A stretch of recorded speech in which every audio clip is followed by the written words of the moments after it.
He was clinically dead for 7 minutes. When he came back, he was not the same man. Before that night, Daniel Reyes was an ordinary man.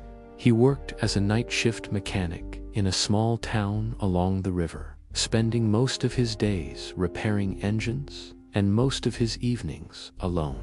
Friends described him as practical, skeptical, and deeply uncomfortable with anything supernatural. Daniel did not believe in ghosts, afterlife, or spiritual signs. To him, life was mechanical, measurable, and explainable. That mindset would be completely shattered on one cold October evening. The river behind his home was normally calm, a slow-moving stretch of dark water framed by tall pine trees. But that night, a violent storm rolled in without warning. Winds howled like sirens. Rain slammed against rooftops. The river swelled rapidly, turning from gentle to dangerous. Neighbors later said they had never seen the water rise so fast. At 9:47 p.m., Daniel decided to step outside. He walked toward the riverbank to check his small dock, worried it might break loose in the current. The ground was slick with mud, and the rain made visibility nearly impossible. As he stepped onto the dock, a rotten board gave way beneath him.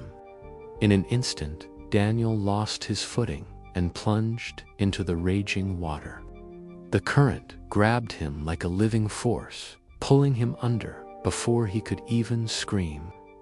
Daniel later described the first moments underwater as pure panic. His lungs burned, his body thrashed, his mind raced. Then, something strange happened. The fear faded, the pain stopped. His body went still, and everything became eerily quiet, as if the storm no longer existed. Daniel said he felt himself rising, not sinking. He claimed he could see the river from above, his own body drifting beneath the surface. Then, a glowing light appeared in the distance, soft but overwhelming. He described it as warm, familiar, and deeply comforting, like being wrapped in safety. In that moment, he felt no fear, no regret, and no pain. He felt at peace. As Daniel moved toward the light, he said he saw a silhouette waiting inside it. He could not make out a face, but he recognized a presence that felt both ancient and gentle. The figure did not speak in words. Instead, Daniel felt a single message enter his mind. "It is not your time." Then everything went dark. 7 minutes after disappearing beneath the water, a neighbor spotted Daniel's body floating near the bank.